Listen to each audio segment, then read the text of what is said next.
it was probably the first gospel. It's also the shortest gospel, so it's unlikely that Mark would just, take things out if he was later. So that's the idea that Mark was the first.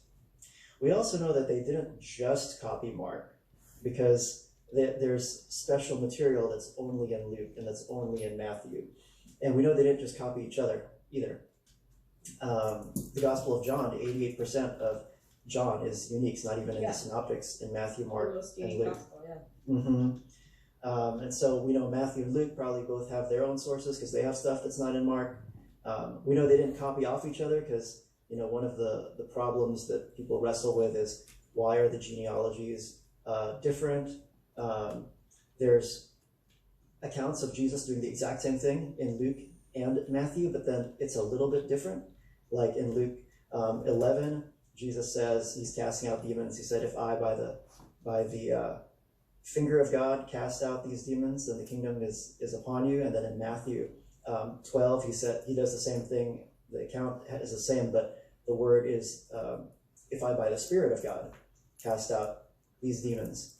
So which is it, finger or spirit? Well, first of all, they didn't just copy each other, right? Because why would they change it? Yeah.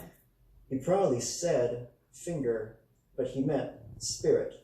Luke is Mr. Holy Spirit. Why would you remove the word spirit from Jesus' mouth, especially when you're so big on the Holy Spirit? He probably said finger, and that harkens back to the Old Testament for a variety of reasons. But he meant spirit, and so Matthew makes explicit what's actually implicit in Luke. So that's just an example of how we know they didn't copy off each other. Yeah. So they're not just copying off Mark. They're not, because they have their own unique material, and they're not just copying off each other either. Yeah. So let me piggyback on that for a second. So for a follow-up question, with that point being made, I kind of want to emphasize that point, because a lot of people do think that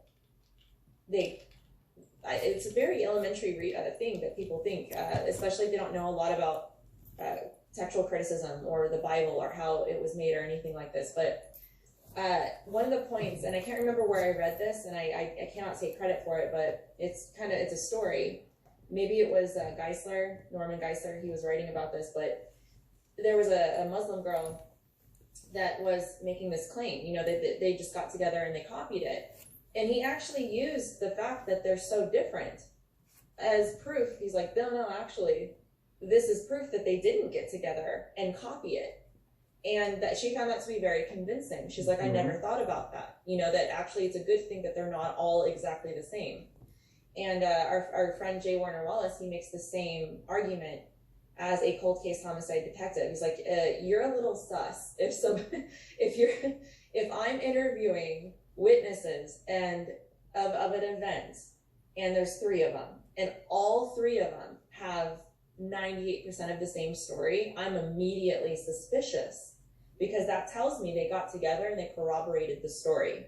And that makes my red flag go up.